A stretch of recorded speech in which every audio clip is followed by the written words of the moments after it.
আপোনালোকক ধুনীয়া জেগা এটা আজি দেখুৱাম বাৰু। চিলাপথাৰ ফালৰ পৰা আপোনাৰ ডিমৌ ফালে গৈ থাকিলে ধুনীয়া জেগা এটা, দেখিবলৈ বহুত ধুনীয়া। আৰু বহু লোকে এইটো বেছি ধুনীয়া হোৱাৰ কাৰণে এআইৰ জৰিয়তে এইটো বনোৱা ৰাস্তা বুলি কোৱাও শুনা পাইছিলোঁ। আপোনাৰ চিলাপথাৰ চাইডৰ পৰা গৈ থকা অৱস্থাত যোনটো জলকীয়া সতি পাৰ হয়, ভাঙা দলং বুলি দুটা দলং আছে, তাৰ পৰা গৈ থাকিলে আপোনাৰ পাহাৰলৈকেও বহুত জেগাটো শুৱনি।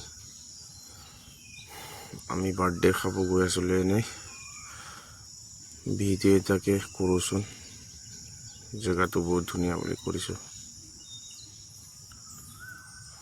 আজিকালি যি ৰাস্তা সঁচাকৈ চকু মুদি চলাব পাৰি গাড়ী বাইক। এখন স্কুটিত 3জনকৈ মানুহ ডাবল কৰিছোঁ, একদম টানিবই পৰা নাই বেচেৰা।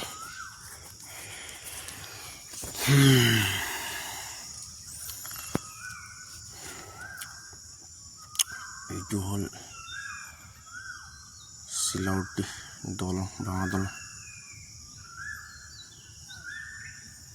দুখন দলং পাৰ হৈ আপুনি দেখিব তাত সৰু পাহাৰৰ নিচিনা জেগা এটা ৰাস্তাৰ কাষতে লাগি আছে।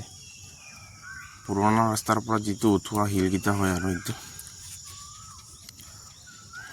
ছেকেণ্ড দলং।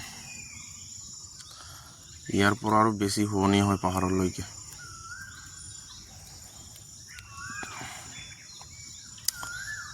এইফালে পাহাৰ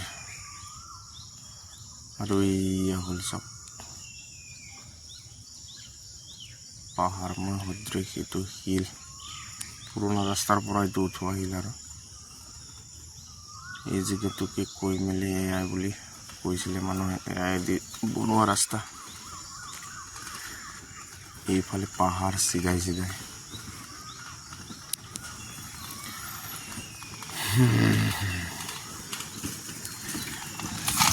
আপোনালোকে নিশ্চয় দেখিছে বাৰু, ওচৰৰ কেইটাতো সদায় দেখে।